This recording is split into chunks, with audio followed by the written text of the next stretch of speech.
and starts dragging her inside the barrier. He knocks, and the barrier opens, and Lucas drags her inside. Tess thinks that she can't move her body, and she starts losing consciousness. Elijah attacks the monsters using earth spikes. He sees that another student starts calling for help as the monster bites her. Elijah gets knocked down, and the monsters start attacking him. He smashes his fists on the ground and pierces 3 monsters using his earth spikes. Elijah runs away and hides behind a pillar. A person in black clothes tells all the human students to raise both hands and swear their allegiance to their cause, and the mana beasts will not attack them, and elves and dwarves should stop struggling as they destroy their mana core. Elijah wonders how did Director Goodsky allow things to get this bad. Someone shouts for help. Elijah is shocked to see that a professor is forcing himself on a student. He attacks and tells the professor to let her go. The professor easily blocks the attack and tells him to stay out of it if he wants to live. Curtis attacks from behind and cuts the shield in half. He tells Grotter to protect them. Elijah starts running towards the professor, but he escapes using his magic. Curtis tells the girl to get to the training facility. There are good professors there to protect her. Elijah tells Curtis that it's good to see that he's okay. He asks how are the rest of the DC officers. Curtis replies that most of them are okay, and they are scattered to search for more help. He tells Elijah that they fell into a trap made by the cultists. Doradria and Faerith held them back while they escaped.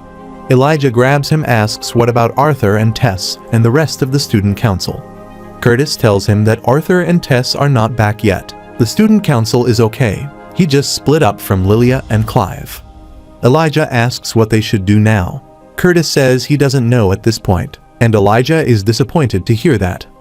There's a loud noise. Everyone covers their ears. A voice comes from the speaker and tells the students and faculty members of Xyrus Academy that his pets will no longer bite, so please kindly make their way to the clock tower. It's time to begin the final ceremony, and this is something they don't want to miss. The masked man is holding a bag in his hand and blood is dripping from it. After some time, a lot of parents are gathered outside the academy. A person asks what is going on, and he can't contact his daughter. A soldier tells everyone to please stay away from the barrier. Their mages are working on getting inside. A soldier asks for an update. The mage replies that both the Mages Guild and their Artificers Guild haven't seen a barrier like this before. Its structural integrity is completely different from how they set up their barrier. He gets angry and asks if he can break it or not. The mage gets nervous and says not with the artifacts they have right now. They have gotten in contact with the Artificers Guild branch in Ediston to send over a larger beam drill, but they seem to be having problems of their own over there. The mage asks perhaps they can request backup from a lance. They would surely be able to break through this barrier. The soldier replies that all of the lances are preoccupied with incidents happening across the continent.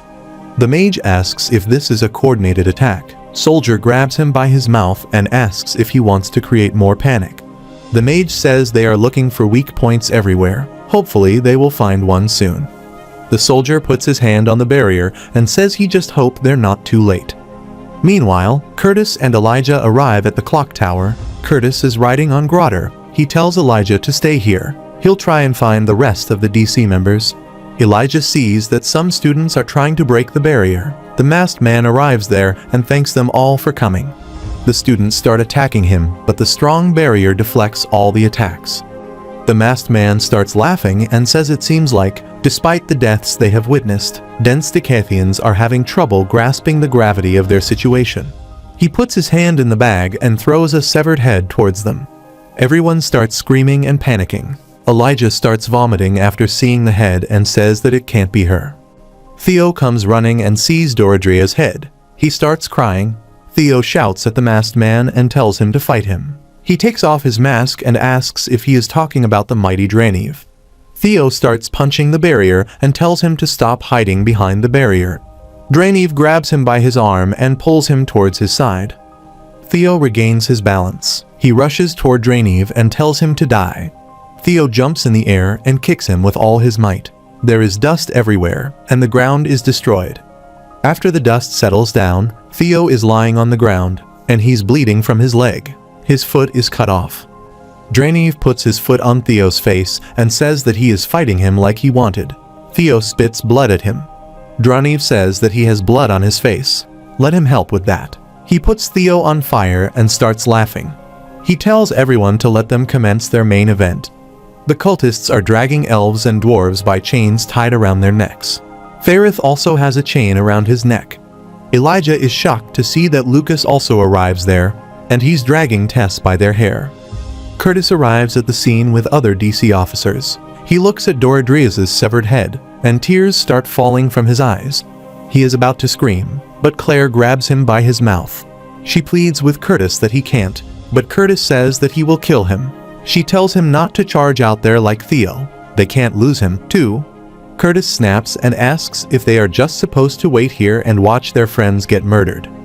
Kathleen slaps him. She's crying too, and she tells Curtis that they need a plan to protect everyone here and stop that monster. But they can't do any of that if he's dead. Curtis tells her that she's right. The cultist brings out Ferrith and tells him to get on his knees. He also has a chain around his neck. Elijah looks at Tess and thinks that she's not supposed to be at school. Draniv says he would like to start by introducing himself. His name is Draniv, and he has come to save them all. He sits on a throne of fire and says that he came from a faraway land, one that is cruel to the weak. He says that all of them are considered the elite here in Dicathan, but where he comes from, they are all trash. Therefore, he will prepare those he deems worthy, so that when his lord and sovereign become this continent's new ruler, they will have a place in his kingdom. He gets up in excitement and tells everyone to get excited at the chance of obtaining newfound power like nothing they could have imagined. Draniv tells Lucas to come forth and reveal himself. Lucas comes forward and says the mighty DC officers and even the genius elf princess didn't stand a chance. Elijah gets furious. He starts cursing Lucas and asks how he could do this. Lucas pulls Tess by her hair and starts sniffing her neck. Elijah snaps, and a dark aura starts surrounding his body. Elijah wonders what is happening to him. He has red eyes. He looks at his hand and sees a dark energy flowing through his body. He easily lifts the barrier and starts walking towards Lucas. Some monsters rush to attack him, but Elijah kills them all in an instant. He starts smiling. A few cultist members are about to attack him, but Draniv stops them. Elijah falls to the ground, and blood starts coming out of his eyes and nose. He thinks that as long as he kills Lucas, he attacks Lucas, but right when the attack is about to hit Lucas, he loses consciousness. Draniv grabs him. Elijah thinks that it hurts and wonders where Arthur is. Some banners are flying in the air with 3 sword symbols on them. Claire thinks that humility, loyalty, resoluteness, and courage. These were the words repeated to her before she even knew what they meant. They were the 4 qualities needed to have a heart as sharp as a sword. This was the creed of the Bladeheart family. She remembers her childhood and her father teaching her how to use a sword, and she truly believed that she would follow this sacred doctrine, no matter the circumstances. Claire thinks that she doesn't know what sort of magic Elijah used to break the barrier, but now is the perfect chance to fight back. She asks why won't her body move. A professor tells the students to clear the way. Glory tells Professor Grenier that his wound isn't healed yet. Grenier says that the barrier has finally broken, so they can't waste this chance. Glory says she will go as well. Claire wonders why they are marching to their deaths like that. She turns her head and says they are fools. Curtis asks her if they should support the professors. She is surprised to hear that and asks why they are asking her that. Kathleen says because she's the leader of the disciplinary committee. They are ready to follow her orders. Claire thinks that she's scared. She looks around and sees that Draniv is taking Elijah away with him. Theo is lying on the ground, and his body is burned. Claire musters her courage and shouts that those injured and scared should stay behind, and the rest will fight for Xyrus. Claire pulls out her sword and puts it on fire. Draniv tells Lucas that there will be some change of plans. He will be heading back first, and he expects him to follow them through the gate after he take care of the fools approaching towards them. A cultist member tells Ferrith to get up. Lucas grabs Draniv and asks why he's taking that bug with him. Draniv glares at Lucas, and he falls to the ground. He tells Lucas that a mere tool can't question his master. He walks towards the door and tells Lucas not to disappoint him. Grenier tells everyone to stop Draniv from escaping. He attacks at Draniv, but Lucas stops the attack. He yells at everyone to just die and attacks using his fire. Glory takes down a monster and asks if this is all they got. Some cultist members rush to attack her, but they get attacked by the students. Claire tells everyone to secure the hostages and help the professors. Glory tells them to get out of here. It's dangerous. Claire takes down a monster and says that it is their fight too. This is what she taught them. Glory tells her to just be careful. Claire looks at Kai, and she rushes towards him while dodging the spike attacks. Claire jumps in the air and attacks using her fire magic, but Kai grabs her mid-air using his strings. Claire looks at Kai escaping and thinks that they can't let him leave. She looks at Curtis and Kathleen and wonders why they are coming towards her when they should be going after Kai. She tells them to go after Kai, but she suddenly starts coughing blood. She looks down and sees that her chest is pierced with a spike. Claire wonders why this is here. Suddenly, there's a loud roar. Lucas is about to kill the professor, but he is shocked to see someone there. Claire turns her head and starts smiling to see Arthur and Sylvie standing there. Claire looks at Sylvie and thinks that two horns like polished swords protruded from each side of its sharp head. Crystalline scales gleamed so vividly black that its shadow looked gray in comparison, and its eyes glowed with such intelligence and fierceness that even a veteran adventurer would stand frozen, but as awe-inspiring as the dragon was, it was the boy below it that trembled her heart in fear. Every step he took displayed a subtle yet unshakable confidence, and seeping from every inch of his body was a blatant rage, so fierce and violent that her only regret was not being able to see Lucas's expression of defeat in the end. Glory is injured, and she's trying to get back up. Lucas thinks that with Draineve's elixir, he transcended the realm of mortals, and these so-called elites have become nothing more than ants to him. He wonders why does it feels like his inwards are being gripped and wrung by an icy claw. Lucas tells Arthur that his pet is nice, and he's just in time for the party. He asks if he thinks that overgrown lizard can help him when not even the esteemed professors of Xyrus Academy could lay a hand on him. Arthur is glaring at Lucas. He instantly jumps behind him and starts walking towards Tess. The cultists are scared to see a dragon. They can't move with fear. Lucas is furious that Arthur ignored him. He turns around and sees that Arthur is checking Tess's pulse. Arthur notices that Tess seems to be drugged to keep her unconscious, but aside from a couple of bruises and scrapes, she's fine. Lucas tells Arthur that she was crying for him. He says that Draineve doesn't want him laying a hand on his little elf princess, but he doesn't think he's going to listen to him, because what better way to break him than to have him lie helplessly on the ground as he watches him cripple the girl he cares so much about.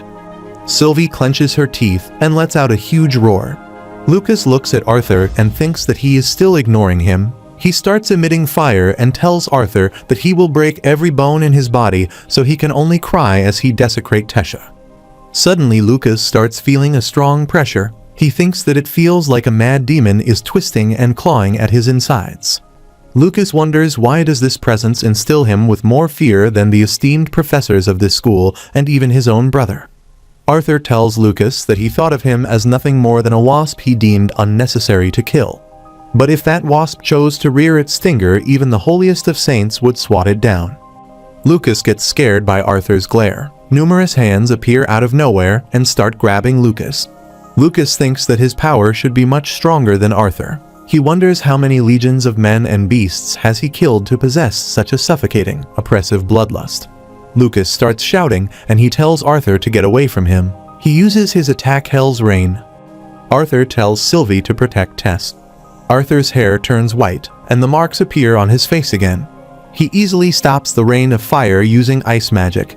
Lucas yells at him and says that he is hiding something other than fire magic, so he shoots spears at Arthur. Arthur easily grabs the spear and shoots black lightning from his finger. Lucas loses an arm from his attack, falls to the ground, and starts screaming that it hurts. Lucas says that he has lightning magic, too. He asks if he's a quadra-elemental mage. Arthur grabs him by his arm, lifts him up, and says yes, he's... Arthur freezes his other arm and breaks it to pieces. Lucas starts crying and says that he can't do this. Arthur steps on his leg and says downforce. He crushes Lucas's leg. Lucas screams in pain, and a lot of blood starts splashing everywhere. Arthur says that he mentioned Draineve earlier. Arthur asks if he is responsible for all of this. Lucas starts laughing and says that is right, and he also took his best friend with him. Arthur steps on his other leg and crushes it too. Lucas starts screaming. Arthur says that there'll be change in this world. There's nothing he can do about that. Arthur steps on his crotch and says that he can at least take measures to ensure that his filth won't spread to the next generation. Lucas starts begging for mercy and tells Arthur to please spare him. Arthur says his suffering may last till eternity. He uses downforce and crushes Lucas's crotch. Arthur thinks it had been a long time. The looks in everyone's eyes in the face of domineering strength, fear, shock, awe. He had forgotten how lonely it was. Arthur turns back to normal. Suddenly, Lucas says, "Brother." Arthur is surprised by someone's presence. Arthur turns around and sees that there is Lance Baron, and he's accompanied by 2 other lances. Lance Baron gets furious and attacks Sylvie and Arthur with lightning. Arthur tells Sylvie to get out of the way. He gets blown away by the attack. Sylvie gets furious and rushes to attack Lance Baron. Lance Vere uses ice to attack Sylvie, while another uses earth magic to create numerous statues and start helping the students to escape. Arthur is injured by the lightning attack. He thinks if only he could go back into second phase. Lance Baron arrives near Arthur and says death is not enough for the likes of him to do something so atrocious to his brother. Lance Baron is about to attack Arthur again, but another lance grabs his hand and says that the boy tormented and humiliated his brother before killing him, and he's saying that he's not to harm him. Alfred says the boy was the one who saved everyone here from his brother, and while he understands his loss, he highly recommends that he watch his tone with him. Lance Baron tells Alfred that he's in no need to participate in his folly. His brother just died before his eyes, and he will repay his killer in kind. Lance Alfred uses his statues to grab Lance Baron. Baron destroys them using his lightning blast. Baron is about to kill Arthur with his lighting, but Lance Vere uses an ice wall to protect Arthur. She attacks Baron and says he's not the one to make this decision. It is up to the council to determine what to do with the boy and the dragon. She tells him that insubordination will not be tolerated. Baron gives up and says understood. The medics start helping the injured, and the parents are running to find their children. A doctor is applying bandages on Arthur. Lance Vere asks if he will need further medical attention. Arthur says no, he's just mana depleted. She tells Arthur that he will wear these cuffs, and she puts Arthur in handcuffs.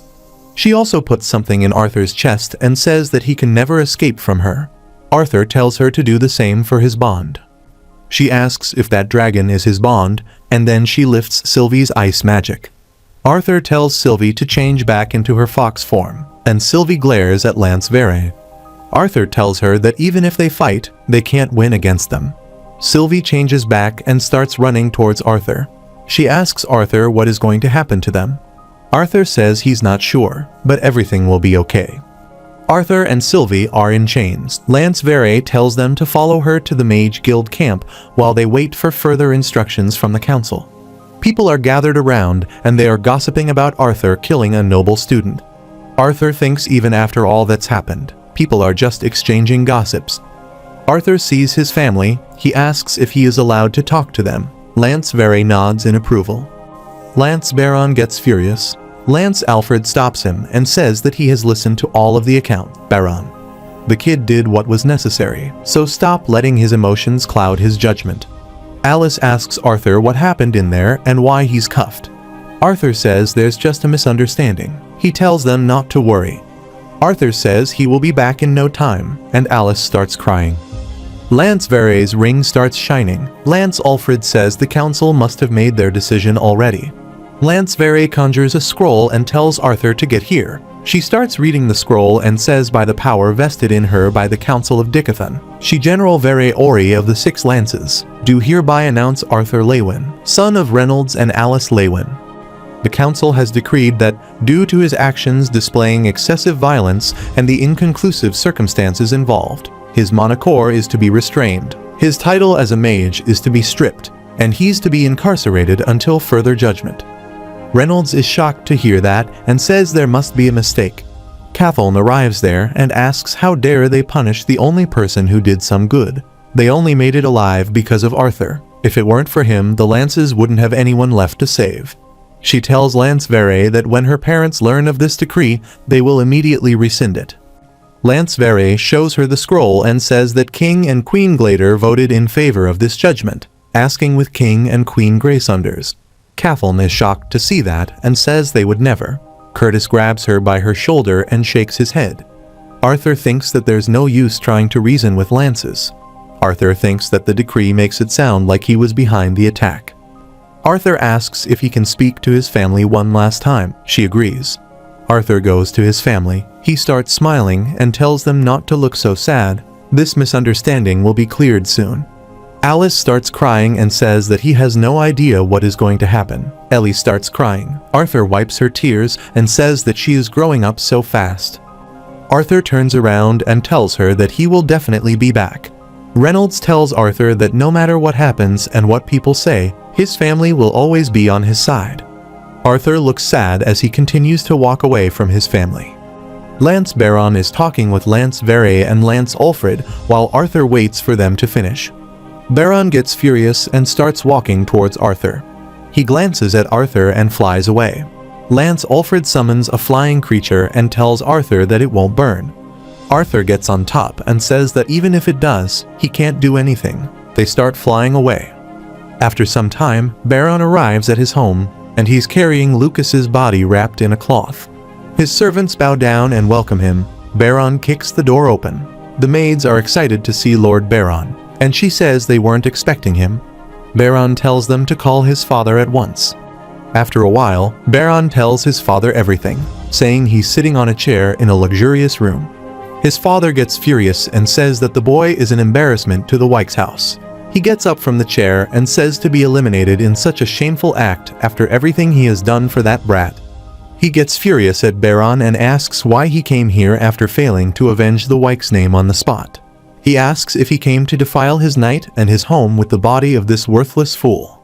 He slaps Baron, but Baron grabs his hand and tells his father to mind himself. He's a lance.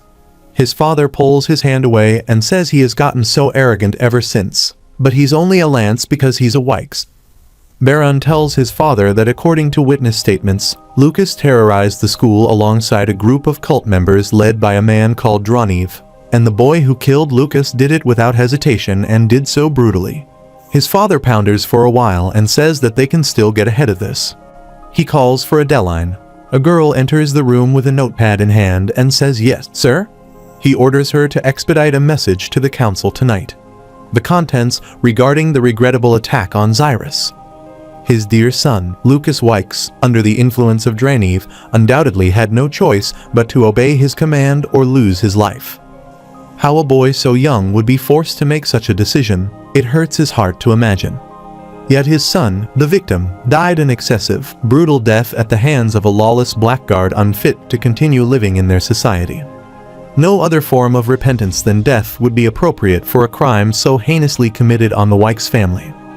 While they prepare a private funeral for his beloved son, he hopes the council will come to a just decision. He asks Baron if that is accurate, and Baron is surprised to hear that. Adeline bows and says her condolences. "Sir, she will send this at once." Baron's father sits on his chair and starts reading a book. Baron asks what about the funeral, and he replies that he doesn't care, so he has Adeline take care of it and leave him alone. Meanwhile, Lance Vare and Alfred are taking Arthur to his prison. Arthur asks how far are they from their destination. Alfred says not far. Arthur says the cuffs are unnecessary, he is not stupid enough to run away from two lances. Alfred says it's mostly because they are flying over the beast glades. There are other ways he can cause trouble for them. Arthur asks if he is saying that there are mana beasts that he wouldn't even be capable of handling. Alfred says lances may be powerful, but they are still mortal, and the beast glades hold too many mysteries and surprises. He would expect that to be something he already know, and with all the strange events going on, one can never be too careful. Arthur says from what he has seen so far, he's a better company than his colleagues. Alfred says that he is right. Vere and Baron aren't the best conversationalists. He asks Arthur how did he become such a capable mage at his age. Arthur says he has never seen him fight. He says that he has heard enough from Baron about his brother and from the students he just talked to. Arthur says that he is curious what he heard from them, given the fact that are still escorting him to prison. Alfred sighs and says this is a very peculiar situation they are in. Vere tells them that they are here. A path appears in front. Arthur is surprised to see that. Vare says welcome to the council's floating castle. They land at the castle. Lance Alfred absorbs the ride in his ring. He tells Arthur that dwarves always carry a bit of dirt with them wherever they go, especially since he can't just rip out parts of the wall and ground of this castle to use magic. Vare says that magic can't be used in the castle entrances, so they will be climbing the stairs. They start climbing the stairs, and after some time, they arrive at a hall. Lance Alfred tells Arthur now that they are inside the actual castle, it's best not to converse with them or any of the Lances. Arthur thinks that this castle looks a lot like the one in his previous life. It is beautiful but empty and lonely. Vare opens the door, and they appear in front of the council. Gladers, Greysunders, and Eraliths are present at the council. Vare bows and says they have brought Arthur before the council. Dossid gets angry at Arthur and asks if he thinks he's on the same level as the Lances, and that he should take a knee at the very least.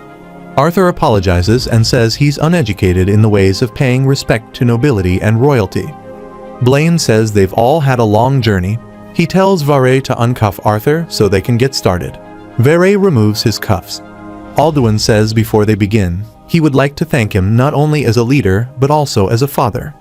Dossid gets furious and says they are here as leaders of this continent, not as fathers. Glodera says this boy violently mutilated one of his fellow schoolmates before killing him, and she doesn't believe any thanks are necessary.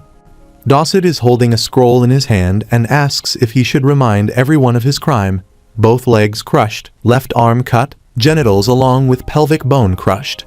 Alduin tells Dossid that's enough. Muriel says they are all aware of the report, but they cannot ignore that he has also saved the students of Xyrus Academy. Dossid says yes, it's all convenient and everything that this boy saved the entire school, but this does not justify the torment he put the Wykes boy through. He likely used this fiasco as an excuse to get revenge on a rival of his. Alduin gets angry and says he's saying Arthur dived blindly into this dangerous scene for something like revenge, and even if so, they cannot prove his motives, but they can prove that he saved their children and what is left of the academy. Glodera raises her hand and says that she's not suggesting that they kill him. They merely need to cripple him as a mage. Dossid says this boy is too dangerous, and he asks what would happen if Arthur and his dragon decide to make them their enemies. Muriel says that he sounds paranoid, and she asks Blaine and Priscilla about their thoughts on this.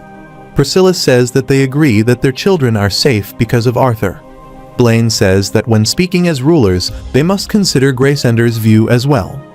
Alduin gets angry and asks if they should cripple the boy and kill the dragon on the off chance that he might harbor ill feelings towards them and decide to plot his revenge. Dossid gets furious and tells Alduin to find out his place. Alduin yells at him and says they are not here to throw around accusations. Dossid says do not think he's on the same level as them just because he sits here. May he remind him of his inability to care for his own lances. Dossid and Alduin starts arguing with each other. Arthur says he sees no point in him being here if he's not allowed to speak.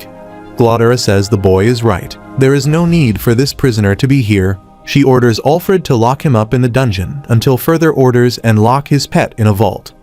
Alduin tells Dossid and Glodera that this council is not for them to run and order. Dossid tells him to stand down Elf and remember that he only has one lance at his disposal.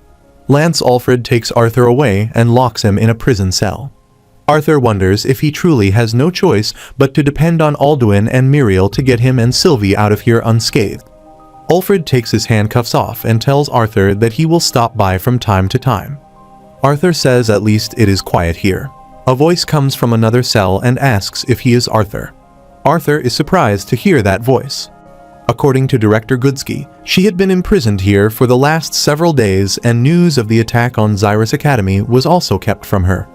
After hearing about the attack, she said that it was bound to happen, but not as soon. They are moving forward with a plan and a lot faster than expected. Arthur asks who are they. She apologizes from Arthur for everything he has to deal with. She tells Arthur that she is forced and bound to stay silent, not by choice, but by forces and magic neither of them can oppose. Even just telling him this is painful and slowly activating the curse. Arthur says that is awfully convenient.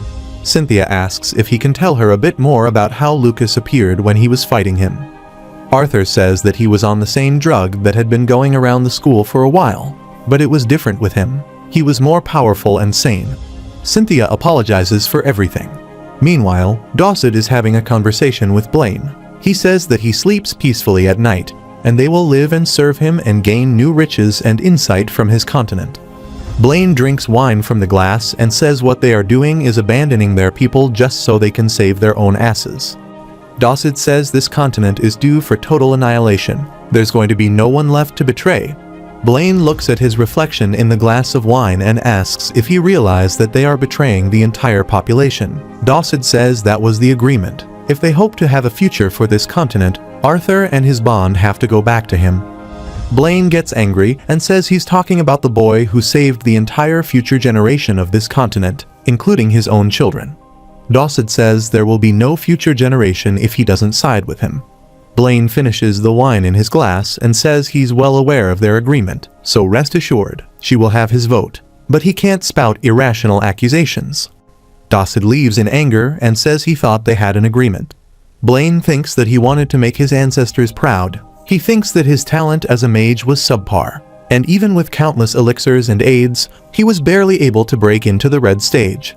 He saw how his father was blinded by power, and so he swore to never lose sight of why he needed power, to maintain peace and to protect his family and people. Blaine starts drinking again and thinks that riches mean nothing to him like Dawson. He believes that Arthur's sacrifice is for the good of this continent. He wonders if it's Arthur's poor luck to be involved in this conspiracy. Arthur sees a castle and numerous crows flying in the air. He wonders why are there so many crows and what are they eating? Arthur starts climbing the wall and feels that something is wrong. Arthur looks at some heads on spikes. The heads turn and Arthur sees his parents, Ellie and Tess. Arthur starts screaming. He gets up and realizes that he is having a nightmare. He starts trembling. Arthur gets scared to see someone inside the prison. She hands Arthur a letter and leaves. Arthur starts reading the letter, and it states that he fears the scale of this incident is much deeper and more sinister than what it appears to be on the surface. He doesn't have much time. Soon, the council will declare him and Cynthia Goodsky the perpetrators of the act of terrorism. He overheard an exchange between King Glader and Dawson.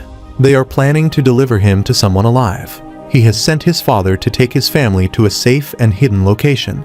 He has done so much for Tess, but his apologies, for this is all he can do for him right now, his truly Alduin. The letter starts vanishing. Arthur hears some footsteps. He sees Lance Baron standing outside. Baron tells Arthur that the council is waiting. He brings Arthur outside the meeting room and says that he is looking forward to this trial. He smirks and says after he is imprisoned, he will make sure to treat his family with the same care he showed his brother. Arthur asks if he is honestly trying to pick a fight with a 13-year-old. Baron grabs his collar and says he doesn't think that he understands what is going to happen to him. Arthur says that he is amazed to see that the great Lance Baron is threatening innocent families to take vengeance for his lunatic younger brother who killed innocent students.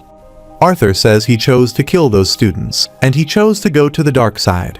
Baron throws Arthur away. He hits the door, and the door opens a little. A voice comes from inside that Cynthia Goodsky is now sentenced to public execution. Arthur is shocked to hear that the guards are taking Cynthia outside. Arthur appears before the council. Dawson opens the scroll and says let it be known that the council was merciful. He says that though his actions may have called for execution under different circumstances, they have agreed that since his actions were for the greater good, his sentencing will instead be as follows. Arthur Lewin is to be stripped of his title as a mage, and of all benefits that come with that title, and he is to be imprisoned until future notice. Dawson asks Arthur if there is anything he would like to say. Arthur asks what he means by until further notice. Blaine tells Arthur that they will be monitoring the victims of the incident and their families. As soon as the events have dissipated from the public mind, they will release him, so think of it as a sort of provisional detention instead of imprisonment. Arthur says that is fair enough and asks what about his bond. Glodera smashes her hand on the table and says the council is being kind enough to let him live. He should be thanking them, yet he asks for more. Alduin tells Arthur that losing his rights as a mage means that he will no longer be able to keep his bond. Arthur says that he understands, and Dawson happily tells Arthur that his pet will be in good hands. The council is aware that a creature of her caliber requires a mage just as powerful. Blaine orders Baron to take Arthur to his cell and keep him chained. Baron takes Arthur away, and Arthur thinks that he has no doubt that the Graysunders are more than happy to help the Vritra. Baron takes Arthur to his cell and shoves him inside and slams the gate. Arthur sighs and says this isn't so bad if he ignores the bars. It sure beats the white room he took him in. Winsome appears from behind and says it seems he was expecting him. Arthur says it is about time. Winsome is carrying Sylvie in his arms. Meanwhile, Dossid and Glodera are celebrating and drinking wine together. Dossid tells her to think of all the changes coming their way. They, along with their people, have been chosen to lead this continent into a new era alongside him. She asks if he was truly that powerful. He tells her that he has faced many terrible mana beasts back in the day, when it was just him and his war axe, Full Cleave. Those encounters have led him to linger at the gates of death countless times, but nothing ever made him as fearful as he did when he made himself known to him for the first time. He looks at his wife and says that he chose them when he didn't need them to achieve his goals. He raises the glass of wine and says that Blaine and Alduin like to joke about how the kings of this continent lack power and potential compared to their people. But he was once more powerful than them, so he spanked her and told her to get him a refill. Glodera starts pouring wine into his glass, and Dossid starts drinking again and thinks that his mana core became permanently damaged just because some peasant mage managed to land a strike on his core just because he caught him in bed with his wife. He thinks that torture and execution were enough for what he did. Glodera grabs his face and says that he knows their people admire him. He says they obey him the most. If it weren't for the 2 lances in his possession, they'd be throwing a riot to get him off the throne.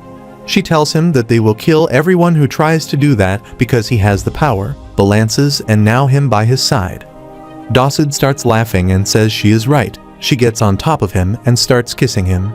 Suddenly, someone destroys the door, and Dossid asks who dares to barge in like that. A man with silver hair and an eye on his forehead enters the room and says greetings, Graysunders.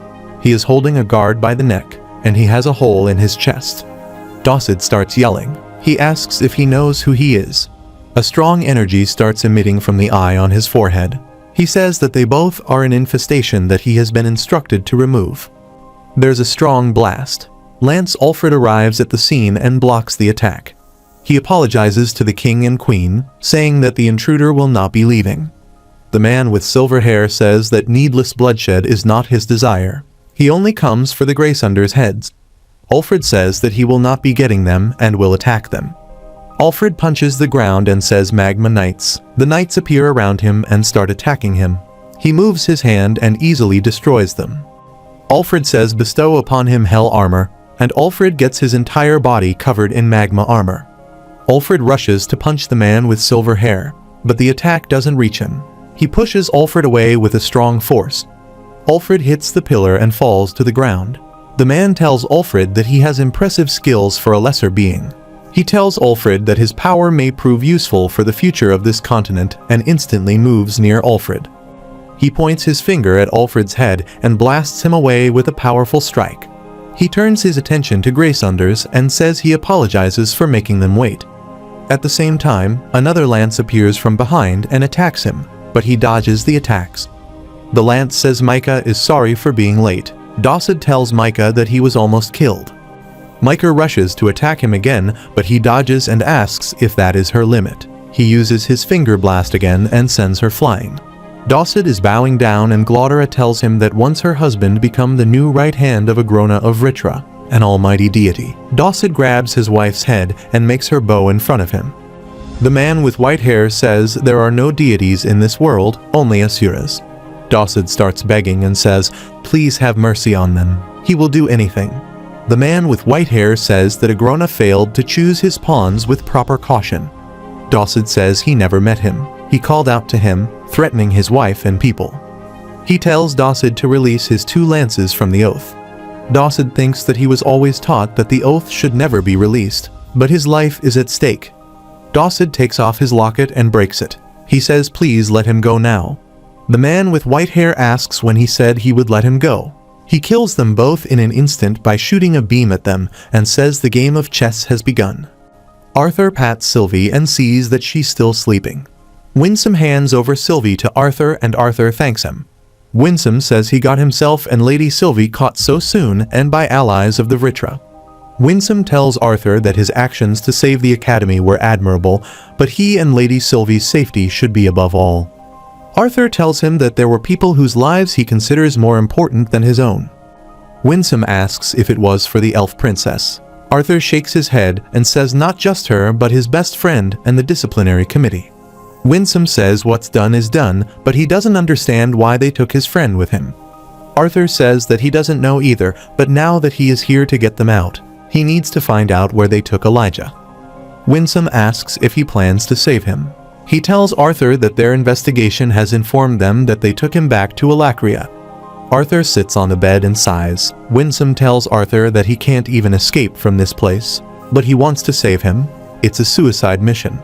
Arthur puts his hands on his head and says that part of him still wants to follow him in the hopes that he's still alive so that he can save him.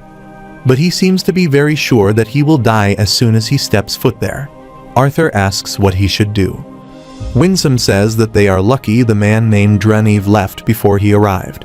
The Vritra hold enough interest that they want him alive, but if they found out about Lady Sylvie, then he's afraid even the Asuras will have a hard time keeping him safe. Arthur asks if he should just give up on his best friend. He counted on getting help from Alduin, and he knew that he wouldn't leave him here with Sylvie considering that most of the council is working for the Vritra. There aren't many options for him here. He can't hide with his family without the lances tracking his mana signature, and he can't hide in the beast glades without the mana beasts getting to them. Arthur asks Winsome what he's supposed to do. Winsome sighed and said that it seemed like he had spent a lot of time in this cell thinking about the situation. Arthur says that the Greysunders are closely connected to the Vritra, and the Gladers seem to be on their side as well, but he has a hunch they're reluctant. Winsome says impressive. At the same time, the gate opens and Lance Baron enters and asks who he is and how did he get in here. Baron asks if he is with the other intruder. Winsome says yes. Baron starts releasing his magic and says then there's no explanation necessary. Baron attacks Winsome with Flash Ray. Winsome easily grabs his attack using one hand and tells Baron there is no longer a reason for him to fight. Baron gets furious and prepares to attack again. Winsome says enough and tells Baron to kneel. Baron falls to the ground and gets pushed. Lance Vere arrives there and tells Baron to stop. Baron gets up and says he doesn't understand. Vere tells him that he is a deity and not someone he can address so casually. Lance Vere bows and says her apologies, Great One. Their king humbly asks for his presence. After some time, Winsome arrives with Arthur at the conference room. The man with white hair says to those who don't know him his name is Aldir. Aldir says he will put things simply. He and Winsome are sent here to give the lesser beings a chance of survival in the imminent war with the Vritra. Alduin says just as they feared, the war is coming. Aldir says that he has already taken the first step of discarding the corrupt. The Greysunders have been eliminated, and their lances are now under his control. Aldir looks at Blaine and says they have also gracefully decided to look past any misguided decisions that may have been made. Blaine gets scared and says it is clear that their abilities are beyond theirs. He asks if the Asuras cannot go to the continent of Alacria and defeat the Vritra. Aldir shakes his head and says it is a lot more complicated than that. The Vritra clan, along with the 3 other clans under their command, were all former Asuras who have broken their law. A battle of that magnitude would undoubtedly level the world. The Asuras and the Vritra clan had agreed to a treaty where no higher beings could directly attack another or interfere with any lesser beings. Arthur asks if the fact that he killed the Greysunders contradicts that. Winsome shakes his head and says Dicathan is now up against a population governed directly by a Grona of the Vritra. He would not be rash enough to break the treaty for them simply evening out the playing field. Arthur gets furious and asks what of the Blackhorn demons that have been invading their land for years. They've been here much longer than they have been aware of them. And one was responsible for killing a lance. Alduin gets up from his chair and asks how does he know that. Cynthia shows him a little fragment and asks if he is talking about the owner of this fragment. Aldir tells Arthur that it wasn't a lie when Winsome said that he is not simple. He tells Arthur that the ones sneaking into this continent are not Asuras. Aldir tells everyone that those monsters were once lesser beings, such as themselves. They have gone through countless experiments. Muriel says there are monsters who aren't even Asuras, but are still capable of destroying the strongest mages in Dicathan. She asks if it's even possible for them to win. Aldir says these monsters are limited and Agrona's trump card in this war. He will not dispatch them as recklessly as before now that he knows of his presence. He tells them to think of him as a general in this upcoming war. It is in the Asura's best interest to defend this continent. After that, Arthur and Winsome leaves the room and Arthur asks, shouldn't they be involved in the talk of war? Winsome says Aldir is more than capable of taking care of the preparations here on his own. He tells Arthur that they are going to visit his family. He needs to say his goodbyes. Arthur asks where he's going. Winsome says that he is taking them to the land of Asuras and his training will be held in Ephiatus. Arthur is surprised to hear that. After some time, Arthur and Winsome are walking through a forest. Arthur says he is not a fan of doing these long walks through the forest again. He asks if he couldn't have transported them closer to Elder Rinia. Winsome says he could have transported them directly there, thus disrupting the barrier protecting his family from any danger. Arthur says good call, and Winsome asks if he is paying attention to what he is telling him about Ephiatus and the Great Eight. Arthur says yes, there are 8 races of Asuras in Ephiatus, and each race comprises multiple clans, but only one clan of each race is considered one of the High Eight, and the Vritra clan is part of the Basilisk race. Arthur says he still can't believe the rest of the clans tried to assassinate Agrona. He would have thought the treaty was the first and only answer because of peace and all that. Winsome says Agrona was a little too dangerous for them to consider a treaty from the beginning. They had no idea what he was doing on Alakria, or what he had in store for them, so they agreed it was best to get rid of Agrona directly. They arrive near Rinia's place. Arthur says he is still a little confused how Sylvia fits into all this though, and why she even ended up in Dicathan. Winsome says what he's about to disclose must stay with him. This information is known only to a few members of the Indrath clan. Winsome tells Arthur at that time, Lady Sylvia traveled down with the elite division to defeat Agrona. Arthur is surprised to hear that and asks if they allowed her to go. Arthur says that he told him that they knew nothing about what to expect and that Agrona was dangerous. Winsome says Lord Indrath didn't allow her to do anything. She concealed herself and snuck onto the team and only revealed herself when it was too late for her to return. They arrive at the waterfalls. Winsome says as for how she was captured and why she hid even from them after she had escaped, he's not sure. Arthur asks what happened to the Asuras that went down. Winsome says something no one was expecting. Agrona was waiting not only with a larger army of basilisks, but of lesser races that had the same innate magical abilities as the Asuras. He tells Arthur that the Vritra clan had been interbreeding with the lesser races on Alakria. Arthur is shocked to hear that. Winsome says that they were tremendously outnumbered by tens of thousands of soldiers, and everyone from Ephiatus was killed or captured. Agrona had appeared before Lord Indrath, delivering the news himself that Lady Sylvia was killed in battle. Lord Indrath was ready to wage war, ignoring the consequences, but the other clans pushed for a treaty. It forbade the Asuras from acting directly because of the collateral damage that would fall on this world if the 7 Asura races of Ephiatus were to go to war with the Vritra, and they wanted to push for accountability from the other basilisks in Ephiatus. But it would be wrong to punish an entire race for someone's wrongdoings. Arthur says that is horrible. Arthur thinks that the other clans of Ephiatus probably could have done the same as the Vritra, create powerful soldiers from interbreeding, but their morals and their pride probably stopped them. If Agrona had really spent all those years on Alakria, then the numbers of Vritra must have grown substantially, let alone the power imbalance between Alakria and Dicathan.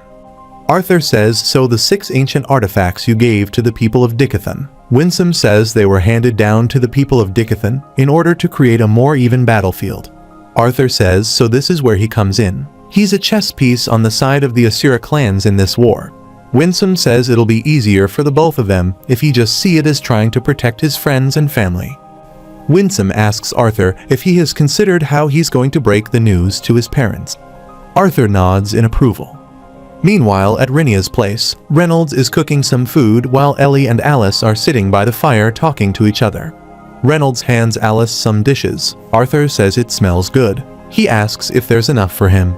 Everyone starts running towards Arthur. They hug Arthur. Ellie asks Sylvie how she is. Arthur asks why didn't she ask how he's doing. Ellie hugs him and says he always seemed to come back alive. Suddenly, everyone feels a strong pressure. Arthur asks Winsome to calm down a bit. Arthur tells everyone to meet Winsome, the person who saved him and his prospective teacher. Everyone is surprised to see Winsome. Rinia bows and says welcome, Master Winsome. Alice starts smiling and says he must be a powerful mage. She thanks him for saving her son. After some time, everyone is sitting by the fire and talking to each other. Winsome clears his throat and nods at Arthur. Arthur gets up and asks Rinia if it is right for him to speak with his parents in private. She nods in approval. Arthur goes inside the house with his parents, and Alice tells Arthur that he is worrying about them. Arthur says that he knows that he has put them through a lot, but there's something he needs to do. But before we begin, there's something he thought long and hard about telling the two of them ever since he came to this world. Alice asks if he remembers when he was born, and Arthur says kind of. He tells her that he remembers better than anyone else the moment he was born. At that time, he was transported reborn. Arthur says that something happened, and he was taken from his world and brought into this one. Reynolds tells Arthur to wait a minute, he's going to have to back up. Alice gets down on her knees and grabs Arthur's face. She asks what he's talking about. She asks if that teacher told him all of this. Arthur grabs her arms and says no one knows about this. He doesn't know the correct term for this phenomenon either. He has thought about this for a while, but his best guess is that it's something akin to reincarnation. Alice asks if something happened after they took him away. Reynolds tells her to let the boy speak.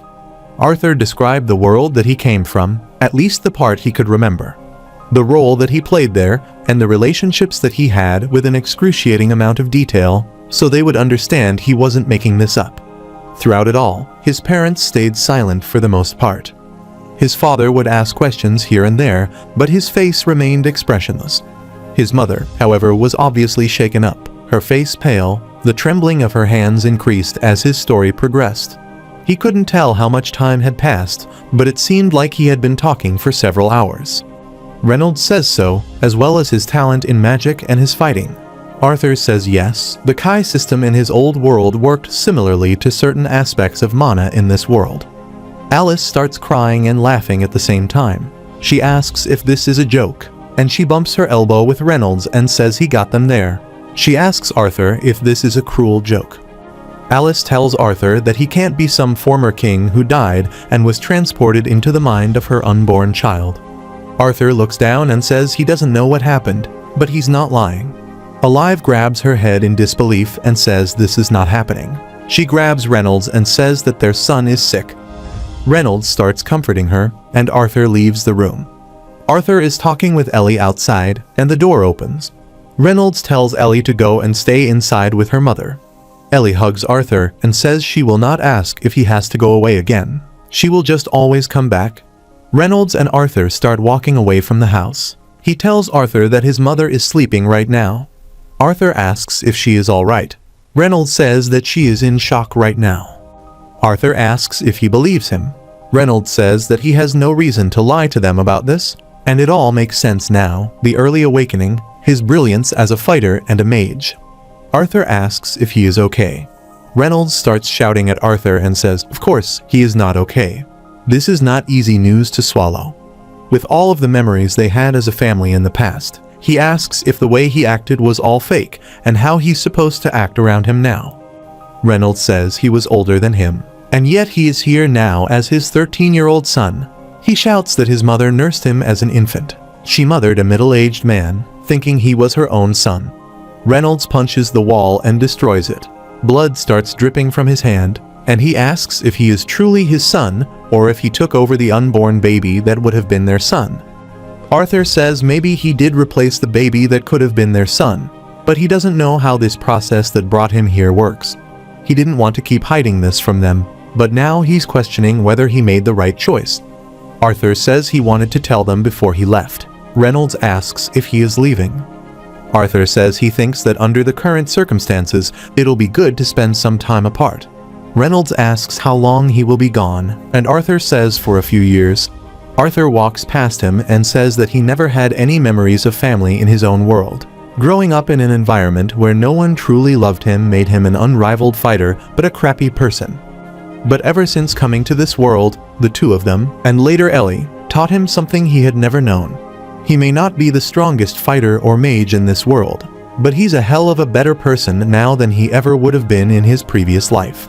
Arthur has tears in his eyes and says that he is sorry for the hurt he caused and thanks Reynolds for making him a better man.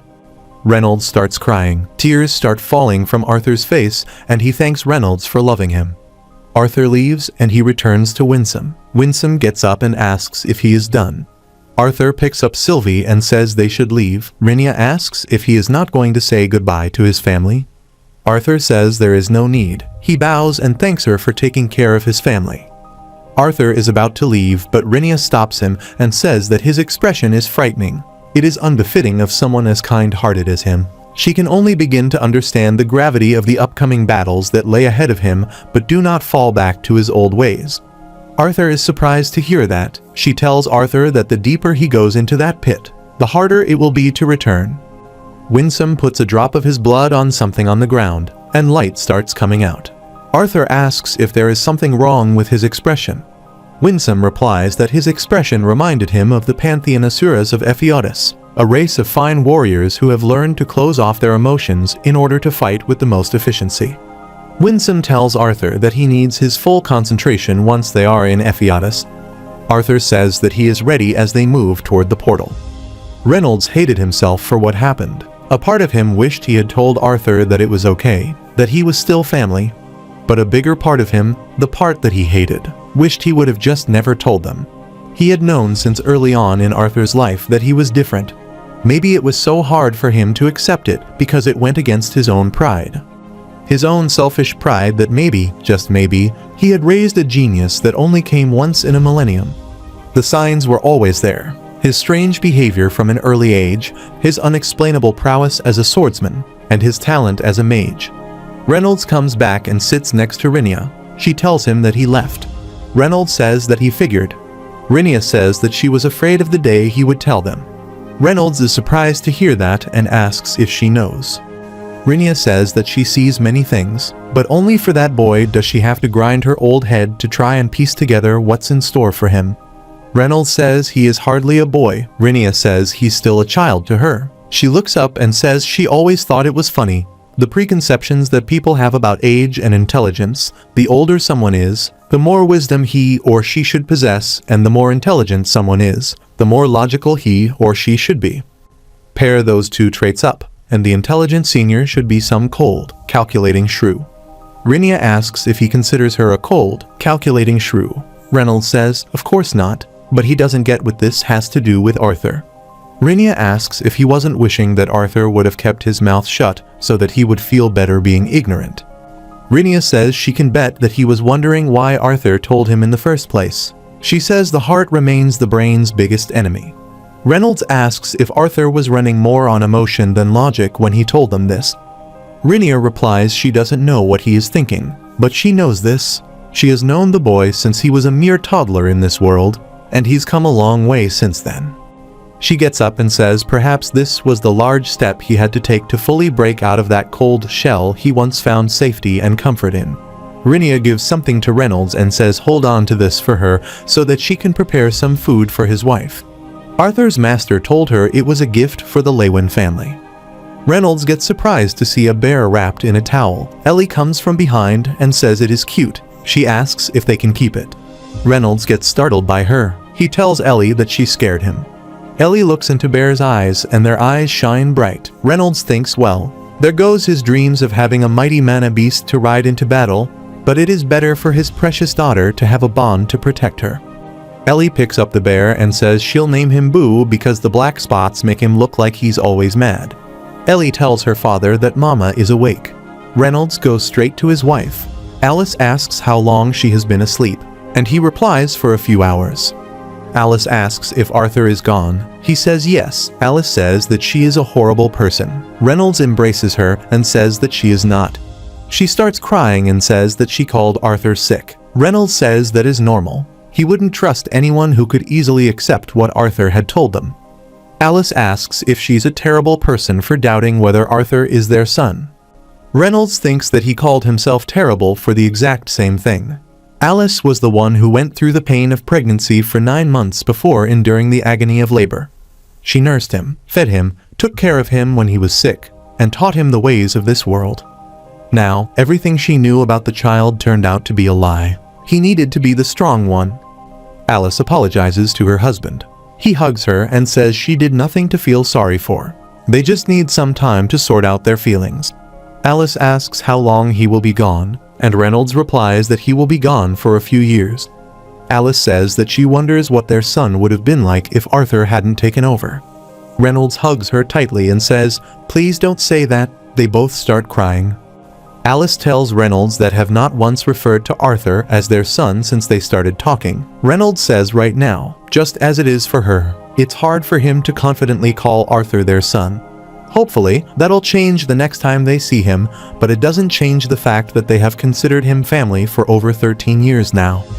They laughed, celebrated, and shed tears together, and that's what brought them together. Reynolds tells her to remember when Arthur sacrificed his life for her on his way to Xyrus. He wouldn't have done something like that if he didn't care about her. He tells Alice that she's not a horrible person. It's just going to take them some time to wrap their heads around this. Alice wipes her tears and tells Reynolds to stop staring. She must look disgusted right now. Reynolds kisses her forehead and says that she is beautiful. Ellie tells her mother to come to see Boo, but her parents get startled. Alice asks what she means by that. Reynolds says that he will tell her later, and they both start smiling. Meanwhile, Arthur and Winsome arrive at Ephiatis through the portal. There are cherry blossom trees everywhere. Arthur says it is beautiful. Winsome welcome him to Ephiatis and the Indrath Count's castle. Arthur is amazed to see a large dragon statue covering a beautiful castle under its wings. Soon, he reached Indrath clan's castle. Its entrance had a massive golden gate. Arthur was a bit anxious but still kept walking while carrying Sylvia.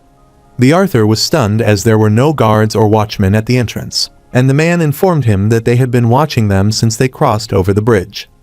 Elder Winsome instructed the Arthur to stop chatting and went inside as they shouldn't keep Lord Indrath waiting too long. They entered the castle, which was so well designed and clean that it sparkled and shone throughout the entire castle and dazed Arthur's eyes. He was dumbfounded to see Sylvia's home, and he asked the man if he wanted to give him any last tips before meeting this almighty Lord of Lords, Sylvia's grandfather. Unfortunately, even Elder Winsome did not know what to expect because this situation was peculiar. After some time, they reached another gate outside where a man and a woman with scars on their face were standing and waiting for them. The woman was pleased to see Elder Winsome back and delighted when he finally brought the human boy. The man named Cygnus wondered if it was appropriate for a human child to carry the princess. Elder Winsome instructed Cygnus to let it be as they are bonded, and the Arthur inquired if they could now let them go in or not. So they turned back, went toward the gate, and opened it for them to let them in, and they went inside. The Lord sat on his throne inside the room while indulging in his deep thoughts. Elder Winsome knelt before him and greeted his Lord Indrath, who instructed the elder to stand. The Arthur wondered if this man was Lord Indrath, but his aura was strange, and he couldn't sense it. The Arthur was startled as suddenly he started feeling excruciating pain running down his whole body. Unable to predict such a hasty change, he wondered what was going on as the sign on his body started burning abruptly, and he knelt. Lord Indrath sighed, and Arthur was stunned as suddenly his body stopped burning and Sylvia was missing from his arm. So he surprisingly looked toward the Lord and wondered how he did that. Lord Indrath noticed him staring at him and inquired what the matter was and if he was not allowed to embrace his granddaughter. The Lord was looking at his granddaughter and was astounded as he could see that Arthur had done nothing to train her because her mana level was insultingly low. Seeing how his granddaughter appears to have gone into a hibernating state right now, he could tell that Arthur might have strained her. The Arthur furiously clenched his teeth. But Elder Winsome apologized to his lord as he thought he should have trained Lady Sylvia while he was in Dicathan. The elder asked Lord Indrath if it was his liking, and then he could start her training immediately. The lord refused as he personally wanted to look after Sylvia and train her, which further infuriated Arthur, and he forcefully clenched his hands. Lord Indrath adorably patted her head, which startled her, and she became conscious and was a bit cluttered. She stared at the lord with confusion, then looked behind Arthur and called him her father. She asked where they were. Arthur told her they were far away and inquired how she felt now. Sylvia yawned as she still felt sleepy and asked for permission to go back to sleep, and the Arthur nodded his head, telling her to sleep. The Arthur asks the Lord, as Elder Winsome has already explained what is needed of him. But the elder has yet to fill him in on why exactly he was brought there. If it was simply for training purposes, Arthur supposed that some remote dungeon in Dicathan would be more suitable than getting him to the land of deities, Ephiatus. Lord Indrath uttered that he had deemed Arthur a necessary piece to help them against Agrona and his growing army. The Lord takes it as a yes that the Arthur has already understood the mutual benefit of winning the approaching war. The Lord explained that it would be most beneficial to assign several specialists to help Winsome train the Arthur during his stay there. He wanted the Arthur to consider it an honor since only the most talented of the younger generations would receive the training that he would go through, and he summoned 2 girls. Arthur inquired how Lord Indrath would know when the war approached and how much time they even had before the commencement of the war. The 2 girls handed Sylvia to the Lord, and he said this was for him to worry about. He wanted the Arthur to focus on his training, and he would notify Winsome when it was time for Arthur to return to his homeland. Elder Winsome drags the Arthur away, but he is concerned and inquires about what will happen to Sylvia. The Lord clarified that his granddaughter would stay with him until her training was over. This shocked Arthur, and he wondered how long it would take and when he would see her again,